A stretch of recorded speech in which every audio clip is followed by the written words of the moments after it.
Conference को आरंभ करने के लिए। जैसा कि आप जानते हैं, आज का ये जो प्रेस कॉन्फ्रेंस है, जो दिल्ली सरकार की एक्साइज पॉलिसी है, उसमें कुछ महत्वपूर्ण खुलासे को लेकर है। और इस विषय में आज हमारे साथ मंच पर दिल्ली के माननीय अध्यक्ष श्री आदेश गुप्ता जी व हमारे भ्राता हरीश खुराना जी दोनों ही मौजूद हैं।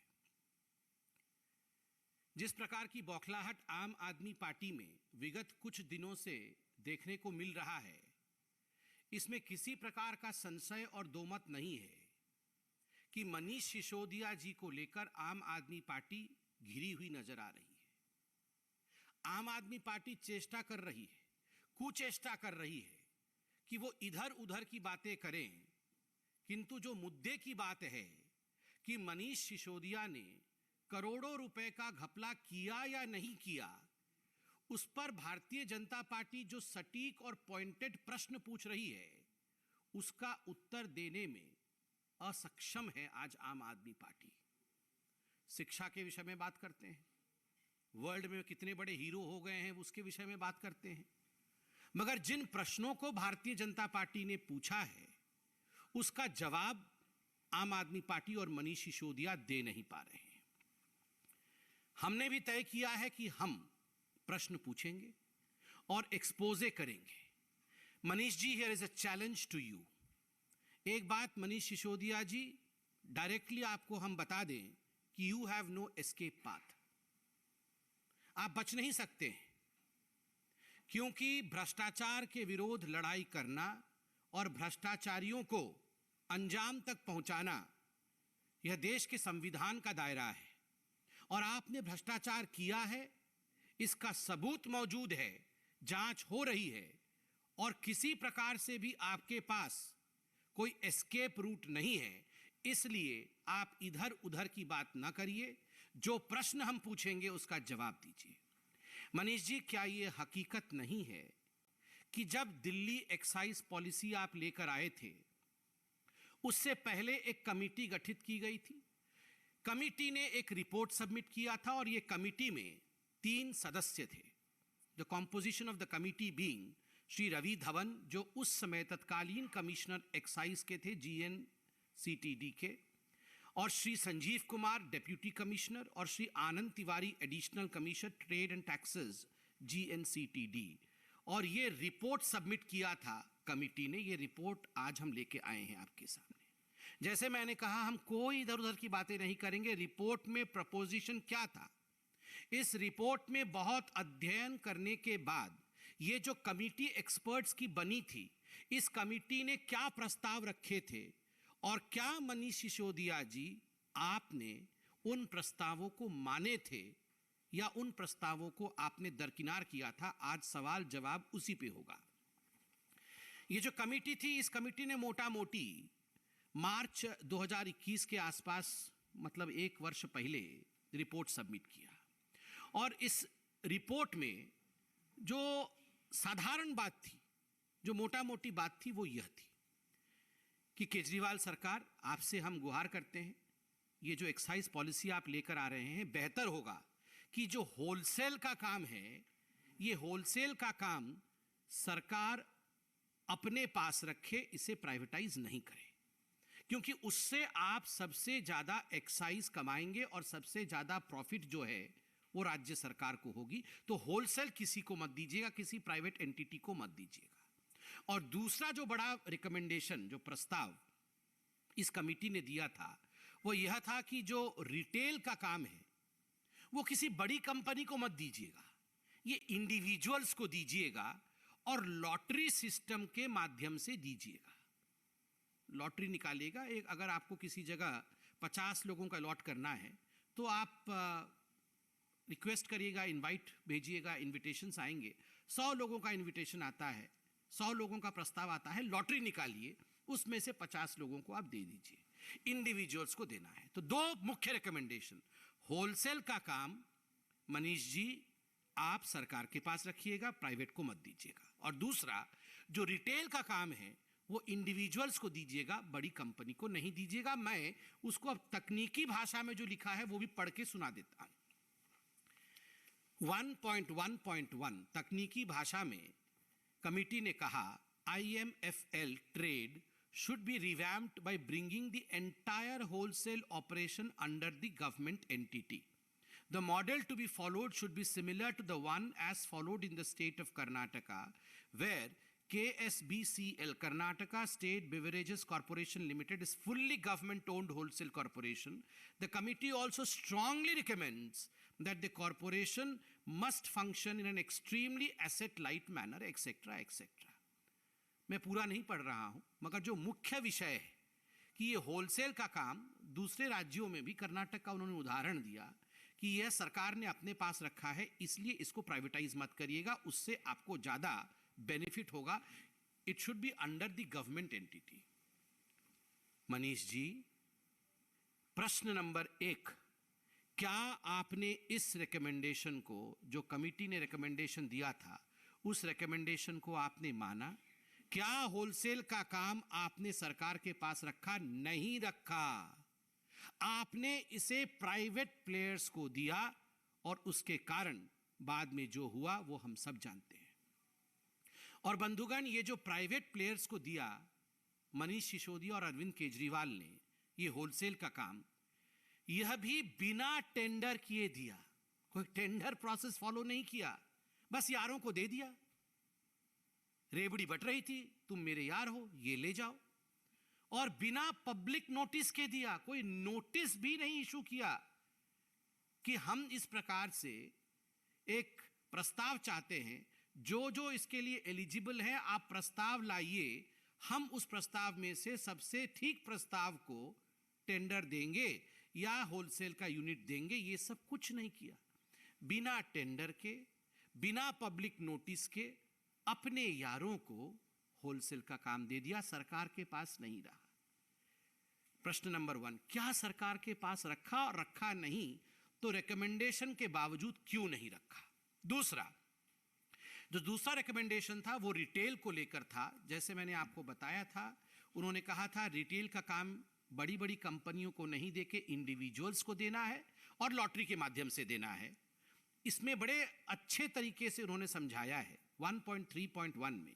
The focus should be on preventing any monopolistic tendencies in the liquor trade, and therefore not only there should be a regular rotation of licensees, but also the licensees should be granted to only eligible individuals who fulfill a certain criteria, so that there is little scope for proxy ownership or control that is gained through operation of companies and firms with dummy directors or partners.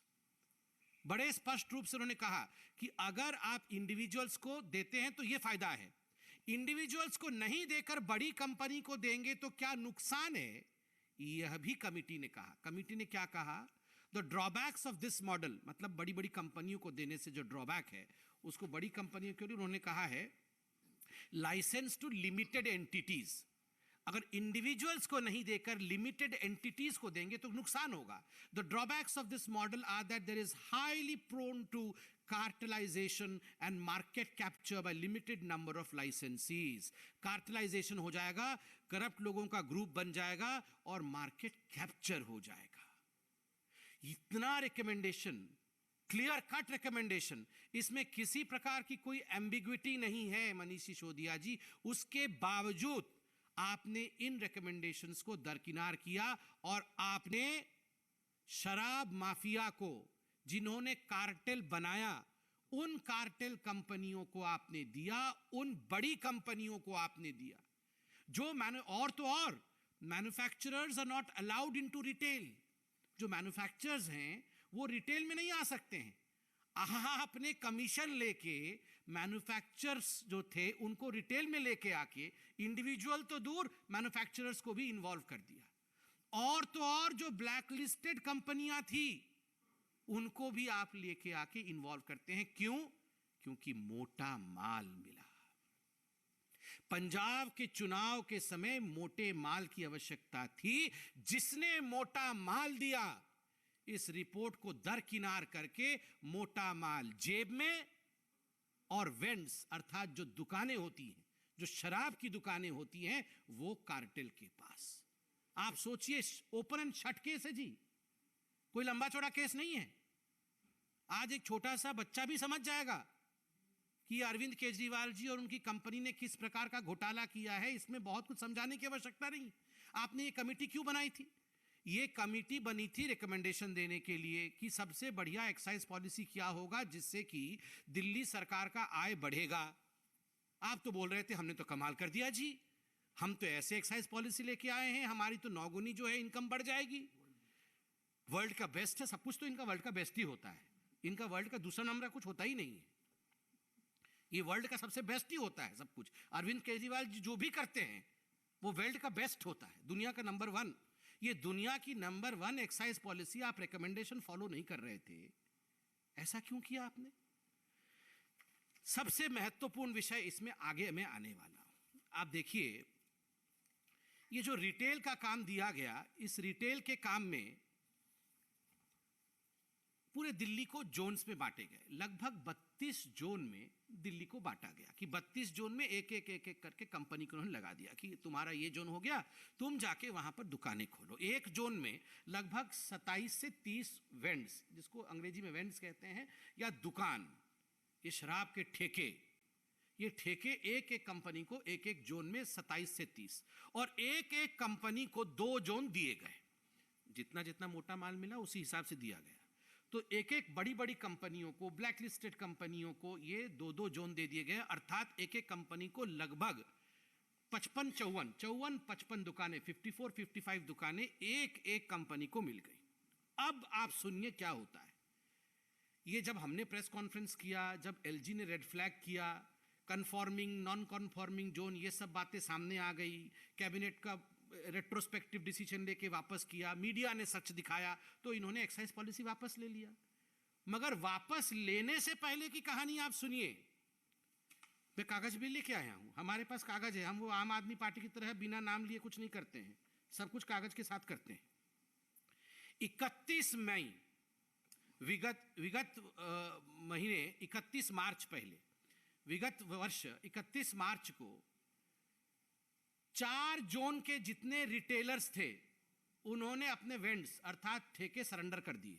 Excise policy आपके वापस होने से पहले companies ने surrender कर दिया कि भैया हमसे नहीं चल पाएगा, ये आपके पॉलिसी में फॉल्ट है, हमको तो नुकसान होने लगा है, हम सरेंडर कर रहे हैं।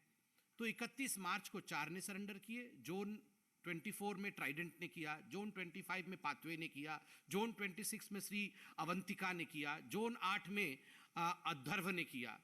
और ठीक उसी प्रकार मई 31 को भी 5 जोन के जो रिटेलर्स थे उन्होंने, जो इन्हीं की कंपनी थी, उन्होंने सरेंडर कर दिया। जोन 1 में भगवती ने, जोन 3 में खाओगली, हाँ, जोन 23 में मगुंता, जोन 20 में ग्लो, जोन 29 में यूनिवर्सल, जुलाई 15 में जोन 30 में पॉपुलर स्पिरिट सरेंडर। ठीक उसी प्रकार जुलाई 31 में 1 2 3 4 5 6 7 8 9 पॉलिसी विड्रॉ हो उससे पहले 9 रिटेलर्स ने सरेंडर कर दिया है। कुल मिलाकर 19-20 रिटेलर्स जिनको इन्होंने ठेके दिए थे, हमसे ना हो पाएगा, पैसा तो हमसे आपने ले लिया, अब हमारा क्या होगा, ये कह के ये 19 कंपनियों ने सरेंडर कर दिए, हाथ खड़े कर दिए। तब जाके इन्होंने दिल्ली एक्साइज पॉलिसी वापस लिया। मतलब इनकी तो एक्साइज पॉलिसी पहले से बैठ गई थी। इनकी खुद की कंपनियां जिन्होंने इनको पैसे दिए थे, कमीशन दिए थे, वो तो खुद सरेंडर करके बैठे हुए हैं। आप बताइए, 19 जोन के लोग सरेंडर कर रहे थे और मार्च के महीने से सरेंडर कर रहे थे। किस हिसाब से मनीष सिसोदिया और इनके तमाम लोग जो प्रेस कॉन्फ्रेंस कर रहे थे और कह रहे थे करोड़ों करोड़ों रुपए का नंबर 1 दुनिया का प्रॉफिट हमें हो रहा है, कैसे हो रहा था? आपके तो खुद के लोग यहां सरेंडर कर रहे हैं, एक्साइज पॉलिसी वापस लेने से पहले सरेंडर कर रहे हैं। मनीष जी, इसमें जो प्रश्न उठते हैं वो निम्नलिखित है। पहला प्रश्न है कि क्या यह हकीकत नहीं है कि एक कमेटी बनाई गई थी? पहला प्रश्न है, ये आवाज हुई, मनीष जी सुन रहे हैं। पहला प्रश्न है कि क्या यह हकीकत नहीं है कि कमेटी बनी थी? दूसरा प्रश्न है, क्या यह हकीकत नहीं है कि होलसेल और रिटेल को लेकर कमेटी ने जो रिकमेंडेशन दिया, आपने उस रिकमेंडेशन को दरकिनार किया? तीसरा प्रश्न है, मनीष जी, आपने ये जो रिकमेंडेशंस थे उनको दरकिनार किसके कहने पर किया, क्यों किया? क्या यह हकीकत है कि मोटा माल कमाने के चक्कर में आपने इन रिकमेंडेशंस को दरकिनार किया? अंतिम, क्या यह हकीकत नहीं है कि दिल्ली एक्साइज पॉलिसी जो आपने विड्रॉ किया उससे पहले 19 रिटेलर्स ने सरेंडर किया था? और एक अंतिम प्रश्न जो बहुत महत्वपूर्ण है, आप लोग देखिए, ये जो जोन में डिस्ट्रीब्यूट हुआ, एक एक कंपनी को दो जोन में 54-55 ठेके मिले। एक जोन में लगभग मिनिमम 250 करोड़ रुपया का फायदा होता है, 250 करोड़ रुपए वहां से मिलते हैं। तो कुल मिलाकर के आपने ये जो 4 जोन है, तो 4 जोनों में 1000 करोड़ रुपए का एक तरह से इसमें पूरा घालमेल हो रहा था। आप मुझे ये बताइए, अगर 19 कंपनियों ने सरेंडर किया है, 5 जोन में किया है, तो आपको कायदे के हिसाब से जो H2 था, जो सेकंड बिडर था, उसको बुला लेना चाहिए था कि भैया H1 से नहीं हो पाया, उन्होंने सरेंडर कर दिया है, H2 आओ, आप संभाल लो। आपने H2 को क्यों नहीं बुलाया? आप H1 पे ही क्यों अटके रह गए? आप H1 पे और उसी कंपनी पे इसलिए अटके रह गए क्योंकि मोटा माल H1 से ही आया था। मोटा माल दूसरी कंपनी से आता तो आप उससे बुलाते, कमीशन जिससे लिया उसी के साथ डीलिंग। रूल को छज्जे पर रखा, जो H2 था उसको तुरंत बुलाना था, H2 को नहीं बुलाया। तो मैं from this high table of Bharatiya Janata Party challenge Mr. Sisodiya, immediately after this press conference you should hold a press conference and you should answer the 6 questions that we have asked you.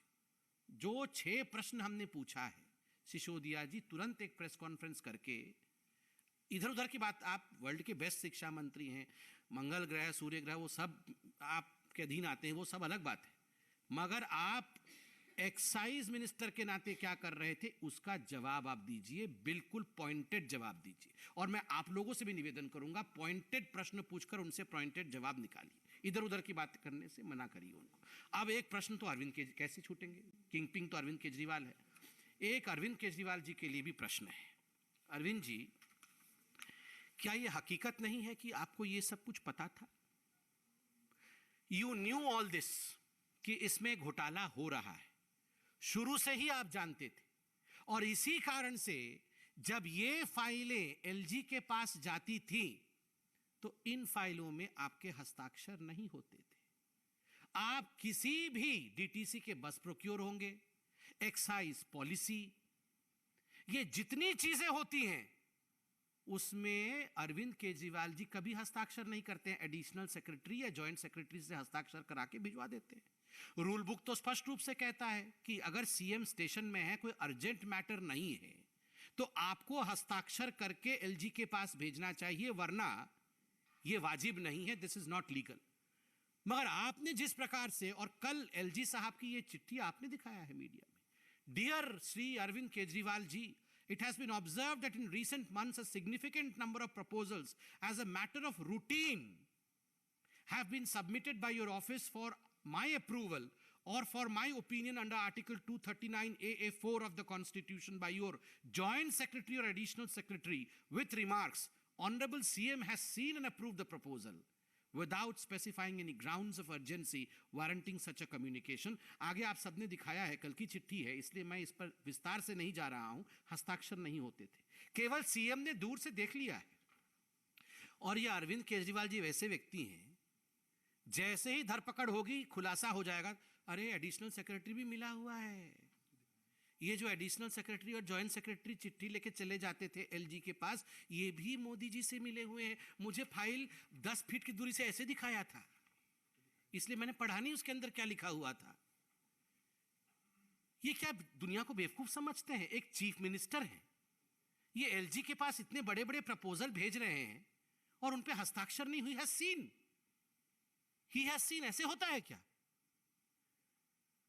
Arvind ji, 6 प्रश्नों का उत्तर तो मनीष सिसोदिया देंगे, एक प्रश्न का उत्तर आप दे दीजिए, did you see the file? ये जो दिल्ली एक्साइज पॉलिसी की फाइल थी, did you see the file कि आपको 20-25 फुट की दूरी से ही एडिशनल सेक्रेटरी ने ऐसे दिखा दिया था कि ये है? आप इसका जवाब देंगे, ये हम आशा करते हैं। और प्लीज ये संजय सिंह जी को भिजवा करके, ये बाकी लोगों को भिजवा करके इधर उधर की बातें मत कराइए, मनीष सिसोदिया जी को ही भेजिए, वही इसका उत्तर दे और जो पॉइंटेड प्रश्न पूछे हैं उसका उत्तर दे। बहुत बहुत धन्यवाद। अभी माननीय अध्यक्ष आदेश जी इस विषय पर। धन्यवाद। अभी बड़े विस्तार से डॉक्टर संबित पात्रा जी ने आपके सामने शराब नीति के बारे में बातें रखी हैं। देखिए, कुछ दिन पहले मैं देवली में एक कार्यक्रम में गया था। वहाँ एक महिला मुझे मिली और वो महिला बड़ी उदास थी, उनकी आंखों में आंसू भी थे, कुछ कागज भी थे। तो मैंने उनसे पूछा कि क्या कारण है। बोली कि मेरा बेटा बीमार है, मैं उसका इलाज कराना चाहती हूँ। मेरे पति की कुछ दिन पहले मृत्यु हो गई है, 2 बेटियां हैं, उनकी शादी करनी है और बेटा अकेला कमाने वाला है। लेकिन जब से देवली के अंदर ये शराब का ठेका खुला है, उसको शराब की लत लग गई है और वो शराब बेहताशा पीने लगा है। और शराब पीते पीते इतना पीने लगा कि अस्पताल पहुंच गया है और मैं उसका इलाज कराऊं, मेरे घर में पैसे नहीं, खाने को कमाने वाला एक ही है, 2 बेटियां, उनकी शादी करनी है। तो हमने कुछ कार्यकर्ताओं को बोला कि भाई आप घर में मदद कीजिए इनकी। और उसके बाद हमने उनकी लड़के की फैक्ट्री मालिक से बात की। मैंने कहा आप उनका नंबर दीजिए। और उनसे मैंने जब बात की, मैंने कहा आप ये बताइए मैनेजर साहब कि ये बच्चा जब नहीं आता है तो आपको इंटीमेट करना चाहिए। बोले सर क्या बताऊं कि जब से एक बोतल पे एक बोतल फ्री मिलने लगी, हमारे फैक्ट्री में काम करने वाले अधिकांश लोग, वो फैक्ट्री में मजदूर जो काम करते हैं, वो शराब की दुकानों पे लाइनों पे खड़े थे। तो बहुत सारे लोगों से जब ये पता लगा कि फैक्ट्रियों में भी ये होने लगा, मुझे बहुत दुख भी हुआ और गुस्सा भी आया। उस महिला की आंखों में आंसू देखकर तकलीफ भी हुई कि केजरीवाल जी ऐसी शराब नीति ले आए जो लोगों के घरों को उजाड़ दिया। और मैं आपको प्रत्यक्ष बता रहा हूं, प्रीति और नीति नाम की 2 महिलाएं देवली के अंदर, जिन्होंने जब विरोध का झंडा उठाया देवली के उस ठेके के खिलाफ, तो उनको गुंडों से पिटवाया गया। केजरीवाल जी जो महिला सुरक्षा की बात करते हैं, महिलाओं के सम्मान की बात करते हैं, और उन महिलाओं को, उन मासूम महिलाओं को जिन्होंने शराब के ठेके के खिलाफ कि देवली के अंदर शराब का ठेका नहीं खोला जाना चाहिए। आप उस वीडियो को भी देख सकते हैं जिसमें बाउंसर बुलाए गए। किस लिए बुलाए गए? कि ये शराब का ठेका देवली के अंदर चलना चाहिए, बंद नहीं होगा।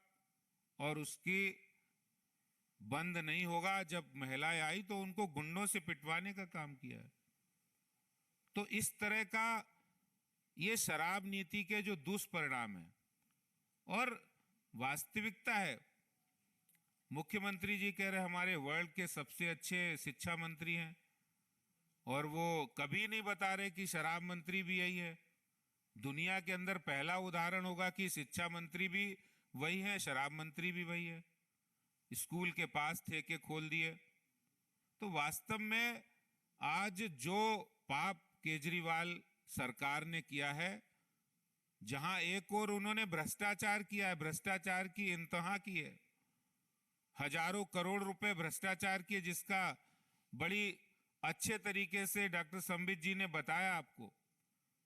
लेकिन सवाल है कि एक भी सवाल का उत्तर नहीं उनके पास है, और उत्तर उसके पास नहीं होता है जिसने गलत काम किया हो। जो देने के लिए आगे नहीं आ सकता वही जिसके पास कोई उत्तर ना हो। कि आपने ड्राई डे की संख्या ठेकेदारों का बढ़ा दिया कमीशन, उसके लिए नहीं ली किसी से परमिशन। घर परिवारों को खुशियां ली छीन और ड्राई डे की संख्या कर दी 21 से घटा के 3। तो ये सारे सवाल आज भी वैसे ही खड़े हैं। ये यक्ष प्रश्न है और इन सवालों का जवाब तो अरविंद केजरीवाल सरकार को, मनीष सिसोदिया को देने ही होंगे। वो इससे भाग नहीं सकते हैं। आज दिल्ली की जनता हो या देश की जनता हो, हर व्यक्ति ये जानना चाहता है कि आखिर दिल्ली के युवाओं को नशे में धकेलने का काम जो आपकी नई शराब नीति ने किया है और उससे उपजे जो भ्रष्टाचार के प्रश्न हैं जो आज भारतीय जनता पार्टी ने पूछे हैं, उन प्रश्नों का जवाब आपको देना ही पड़ेगा। बहुत बहुत धन्यवाद। धन्यवाद माननीय आदेश जी। कोई प्रश्न हो तो अवश्य। Yes ma'am.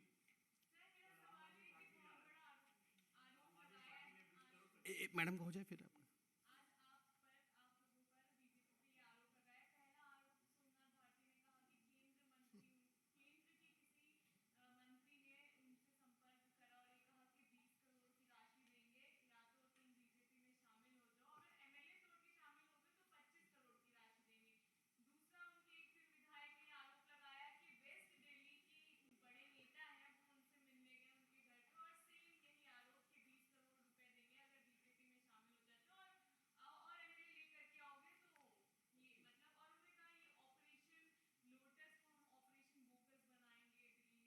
नाम लिया क्या? किसने सजेशन दिया था? नाम लिया?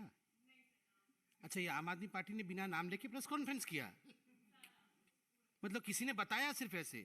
अच्छा, देखिए, मुझे तो, हम तो आजकल उनका प्रेस कॉन्फ्रेंस देखते नहीं हैं, क्योंकि मैंने जैसा आपको कहा, कहीं ना कहीं इधर उधर की बातें और जिस प्रकार से एक भड़के हुए तरीके से ये आम आदमी पार्टी वाले आजकल प्रेस कॉन्फ्रेंस कर रहे हैं, मन में तो कहीं ना कहीं तिनका छुपा हुआ है। मन में एक गिल्ट कॉन्शियसनेस है। देखिए, आम आदमी पार्टी वाले वो हैं जो लोग, आप याद करिए अरविंद केजरीवाल जी जब जिन्होंने राजनीति आरंभ की थी तो एक कार में आते थे, नीले रंग की कार में, और कुछ था नहीं उनके पास, घर भी नहीं था, लेंगे भी नहीं बोल रहे थे। और बाकी सारे विधायक और मंत्री वो सब कोई ऑटो में लटक के आ रहा है, कोई किसी के स्कूटर के पीछे बैठ के आ रहा, बोलते कुछ है ही नहीं इनके पास। ये सब बेचारे इतने गरीब थे और कितने साधारण थे, नहीं याद है ना आपको? ऑटो में लटक के भी आ रहे थे, मुझे याद है। 2 लोग ऑटो में बैठे भी नहीं थे, बोल रहे बैठने के लिए सीट नहीं, हम इतने आम हैं, हम लटक के ही आएंगे। कहाँ गए ये सब? अब इनको सब 25-25 करोड़ का ऑफर दे। अरे कोई बीजेपी वाला ऑफर नहीं दे रहा है, ये शराब माफियों से 25-25 करोड़ खा करके इनको आदत पड़ गई है। ये सब इनके जो ये शराब माफिया वाले जो मित्र हैं, इनसे सबको 20-20 करोड़ मिला होगा जरूर। और फोन भी शराब माफिया का आ रहा होगा कि तुम्हारे एरिया में मेरा 20 ठेके थे, अब 20 करोड़ ले लो, कैसे भी करके चालू करो। उसी को ये हमारे नाम पे चस्पा करने की कोशिश कर रहे। इनको बोलिए ना, नाम दिखाएंगे। और कोई प्रश्न? Yes.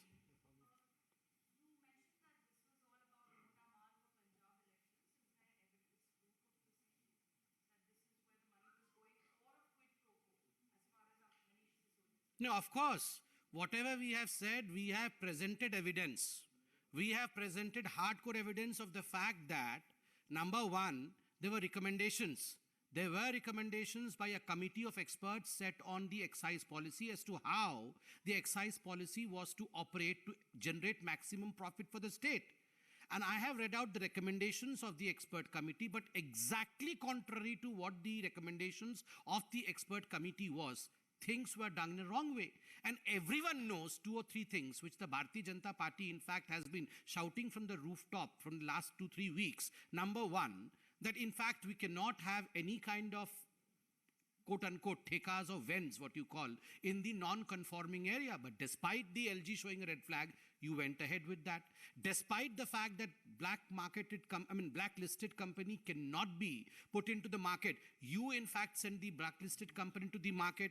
Despite the fact that the cartel should not be formed was one of the recommendations, cartels were formed. Manufacturers cannot enter into retail. This is something which is known to almost everyone. You are in the government, but you allowed manufacturers to enter into retail. Why? Why? It is a commonsensical thing that without any quid pro quo, would someone jump this line? Will they cross the Rubicon? Will they take all this to their heart without getting any profit?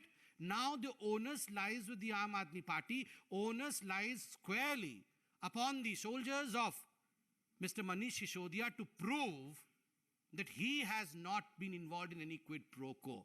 Otherwise, why did he jump the Rubicon?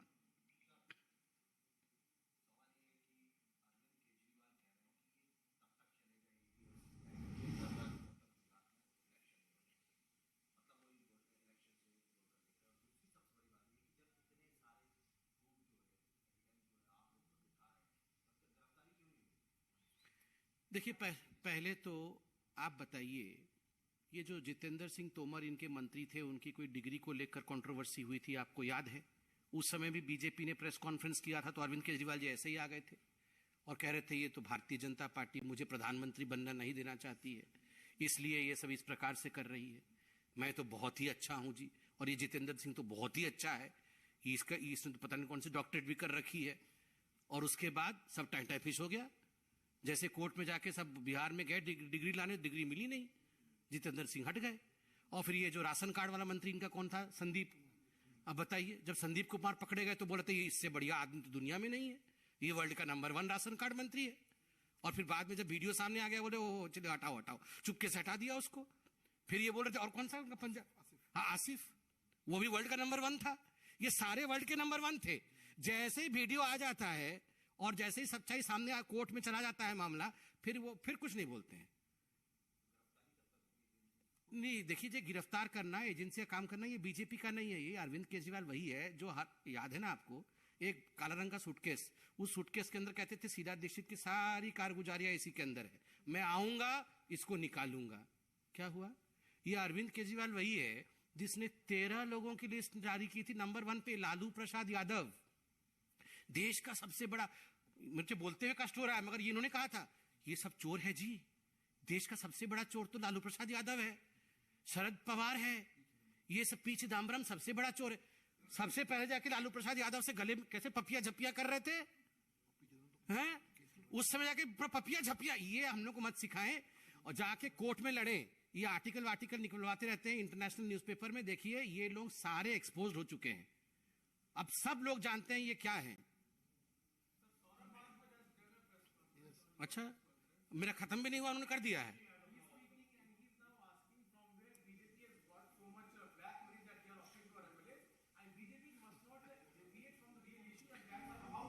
उसके बारे में मैंने बता दिया है।